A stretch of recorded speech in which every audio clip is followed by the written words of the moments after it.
शास्त्र के ज्ञान के साथ साथ अस्त्र का भी ज्ञान होना बहुत आवश्यक है। तो उनको लड़ना भी आना चाहिए हिंदुओं की रक्षा के लिए। तो उन्होंने फिर ऐसे लोगों को ढूंढना शुरू कर दिया जिनको शस्त्र चलाना आता हो। फिर आदि शंकराचार्य ने 10वीं सन्यासी ऑर्डर की स्थापना की। इसके दो हिस्से होते थे, शास्त्रधारी जो कि भगवा वस्त्र पहनते थे, मंदिर और मठ में रहते थे और वेदों ग्रंथों से ज्ञान प्राप्त करते थे।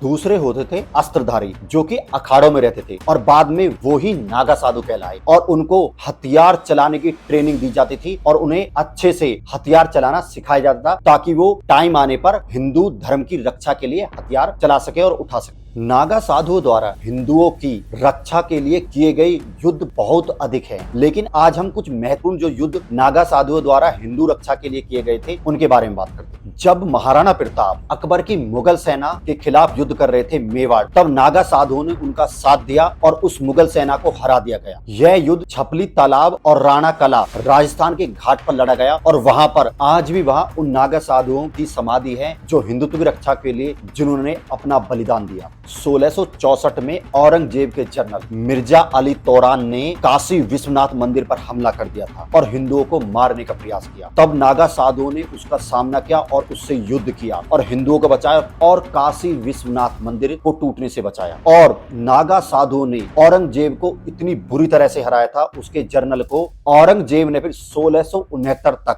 दोबारा हमला करने की हिम्मत तक नहीं। नागा साधुओं के इस युद्ध का वर्णन जेम्स जी लोचेफुल्ड की book illustrated encyclopedia of Hinduism volume 1 में किया गया है। औरंगजेब ने 1666 में हरिद्वार के कुंभ पर हमला कर दिया था और फिर से नागा साधुओं ने पलटवार करते हुए औरंगजेब की सेना को फिर से हरा दिया। वो लोग मुझे मार डालेंगे, वो लोग मुझे छोड़ेंगे नहीं। सुन कौन लोग?